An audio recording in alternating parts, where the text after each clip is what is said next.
Hello everyone. Today we're going to discuss another experiment that is related to the air bench.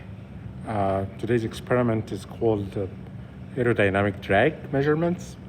It actually contains more than one experiment at the same time. We're trying to investigate multi-aspects on the drag forces and how the drag can change based on the shape, based on the speed, based on the angle of attack, and the different methods of measuring drag. So we're gonna do drag measurements based on force balance method, which we can see the equipment on here, where you can actually kind of balance the force same way like you use a scale. And you also have another type of measurements of drag and aerodynamic forces that depend on measurements of pressure distribution on the surface. And in that case, we only have the circular cylinders to apply.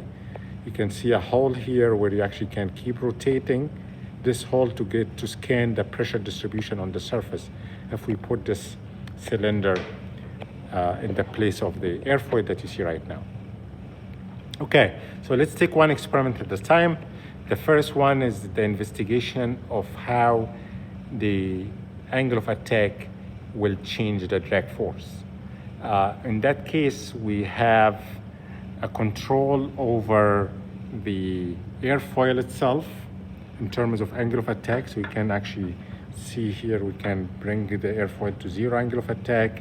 We can change the angle of attack to different values, whether it's positive or negative.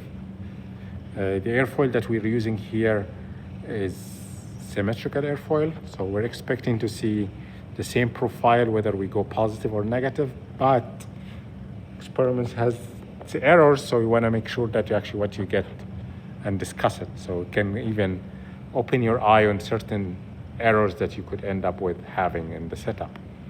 So how we do the measurements?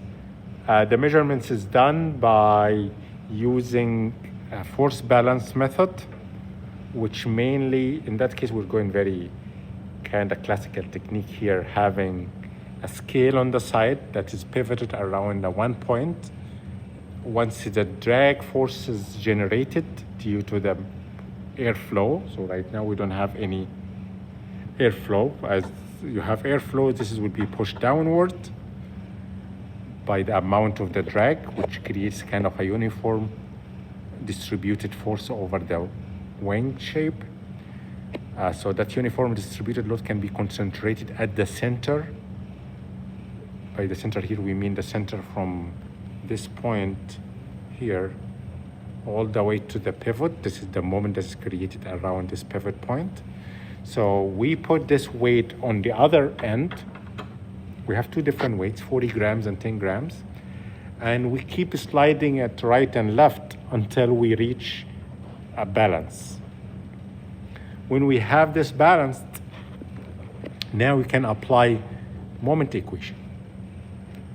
So the moment equation will be the drag times the distance that is from the center of the depth side to the pivot, which is given in the manual,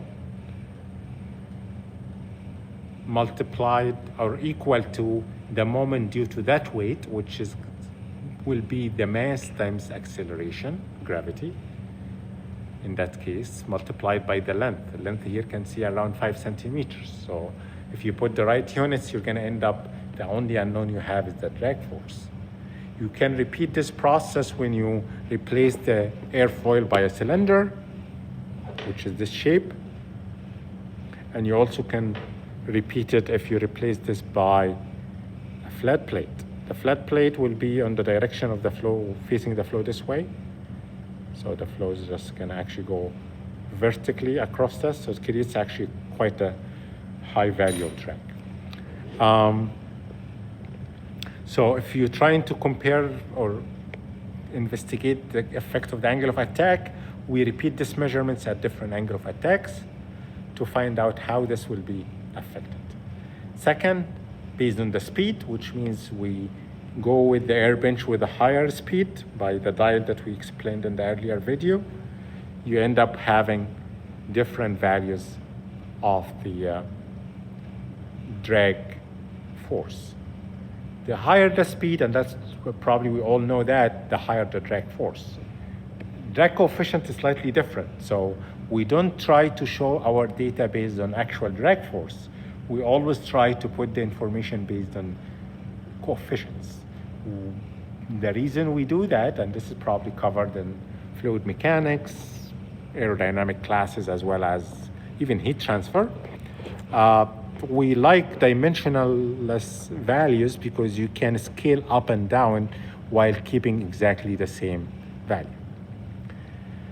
So how to find the drag coefficient? I got the drag force. Now I need to divide it by Q infinity times the area. Q infinity is the dynamic pressure, which is equal to half rho infinity. Infinity here means free stream, times V square, or V infinity square, which is the free stream velocity square. Okay, how to find rho infinity, the density of the flow? We take the temperature of the experimental values by the thermometer, go to air properties and determine what is rho at that temperature. Second, the speed of the free stream flow is measured by a Pettit tube. Pettit tube measures total pressure. So you really, to get the velocity, you need two measurements, total and static. So this one will measure the total free stream, or the total pressure based on the free stream condition, because the flow here goes around the airfoil. If I go here at 0 angle of attack, and we like actually to set it this way before we measure the free stream value.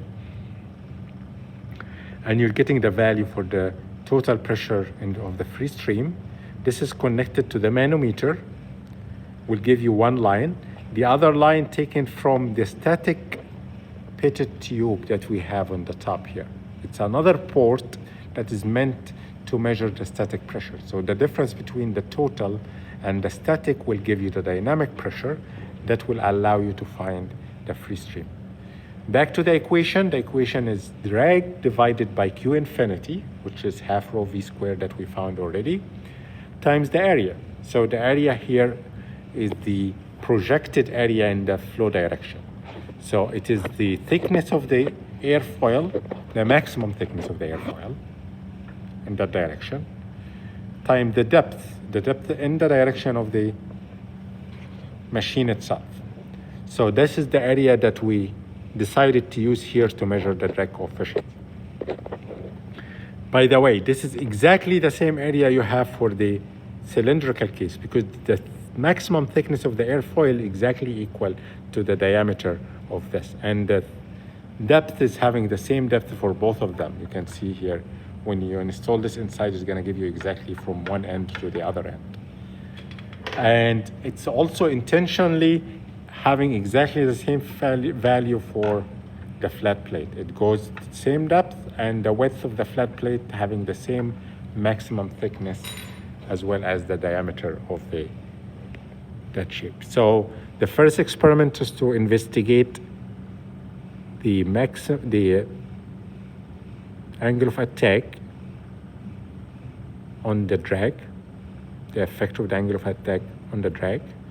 The second experiment is to investigate the shape on drag. So you're gonna find 3 different drag coefficients for 3 different shapes. Third objective in this experiment is to investigate the speed on drag coefficient. So in that case, we speed up the flow by having the value here to change, and determine how this will change your drag coefficient for all the 3 cases that we discussed earlier: airfoil, cylinder, as well as a flat plate. Okay, so those are 2 sets of experiment. In a different video, I will also explain the other experiment, which measuring the pressure coefficient on the surface of a cylinder.